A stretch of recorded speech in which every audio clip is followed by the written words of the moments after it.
Welcome to Storytime. I would like to share with you a story about a hero of mine, Noor Inayat Khan. But she isn't just my hero. She was a war hero in the Second World War, a hero to us all. Noor Inayat Khan was a secret agent of Indian descent, and she lived in the UK during World War II. They used radio to communicate secret messages during the war, or the wireless, as they used to call it. Noor was one of the first female radio operators sent into Nazi-occupied France by the Special Operations Executive, or the SOE. Psst. Psst. Over here. The Special Operations Executive, or the SOE, was a secret British World War II organisation. Even more secret than MI5 or MI6. It was made to spy on, observe, and where possible, block missions of Nazi Germany in the parts of Europe they had already captured. Noor was eventually captured and sent to a concentration camp, but she never gave up any of her secrets to her captors. Let's learn more about this incredible woman who gave her life to make a safer world for all. Noor Inayat Khan was born in Moscow, in Russia, on the 1st of January 1914. That's New Year's Day. Her dad, Hazrat, was an Indian musician. Hazrat was descended from the last Muslim rulers of southern India. He founded the Sufi order in 1910. They were a group focused on sharing the ideas of tolerance, non-violence, and religious harmony. 3 years later, Noor's mum, Aura Ray Baker, an American woman, ran away to marry her dad, Hazrat. She even took on a new name, Amina Begum. The family moved from London to Paris in 1921. Noor carried her father's beliefs deeply in her heart throughout her life. So when he died in 1927, she was barely a teenager. But her mum was so heartbroken that Noor became the carer for the household, looking after her 2 brothers and her sister. She was just 13 years old. I wonder if she missed out on things like playing with her friends, if she had to look after both her brothers and her sister. After parts of France were captured by Nazi Germany, Noor and her family escaped back to England, to Falmouth. In November 1940, she joined the Women's Auxiliary Air Force and spent 6 months learning to be a radio or a wireless operator in Edinburgh. In May 1942, she did an advanced wireless course, her first time learning about secret work.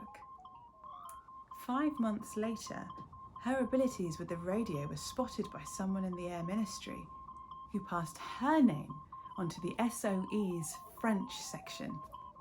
The head of recruitment had not the slightest doubt that she could do this job and invited her to be specially employed as part of this secret group. In late 1942, she was recruited to join SOE as a radio operator. She began training in February 1943. Throughout her training, her generous and kind personality was clear to all of those around her. One of her teachers even said that she was a person for whom they had the greatest admiration. Although some of her teachers were not sure about her ability to take on secret work, in June 1943, she was put on a flight to France to become a radio operator for the Prosper Resistance Network in Paris, with the code name Madeleine. It was going so well until disaster struck. Can you guess what happened? An unfortunate series of events led to her colleagues from Prosper being discovered and arrested. This must have been so scary. As further arrests were made, Noor quickly moved to new safe houses.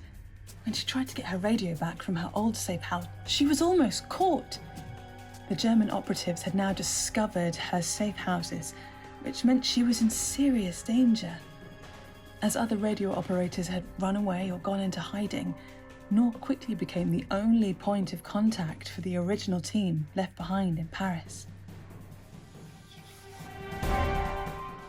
Many members of the network were arrested shortly afterwards, but Noor decided to remain in France, and through the summer she carried on working, moving from place to place, trying to send messages back to London whilst avoiding capture. She really was a very dedicated spy. In October, Noor was betrayed and was arrested by the Gestapo, the official secret police of Nazi Germany. Unfortunately, she had kept copies of all of her secret signals as a backup, so the German operatives were able to use her radio to send messages to London asking for new agents to be sent over, straight into the hands of the Gestapo. Noor did manage to escape prison, but sadly she was caught a few hours later and she was arrested again. In November 1943, she was taken to prison in Germany. In the prison she was kept alone and in chains. I can't imagine how scary that must have been, how brave she was. Even with constant punishment, she did not reveal any information. When she had first been trained by her teachers in the UK to endure the fierce questioning she could expect if captured, Noor had crumbled. And yet when facing the real questioning, she did so much better than any of them would have thought and proved all their fears wrong. Noor refused to tell them anything.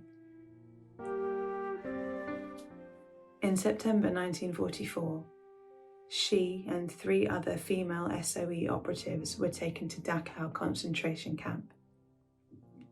On the 13th of September, her life was ended. What happened to Noor was terrible, but her courage did not go unrecognised. Noor was awarded the George Cross in 1949, 5 years after she gave her life to keep others safe.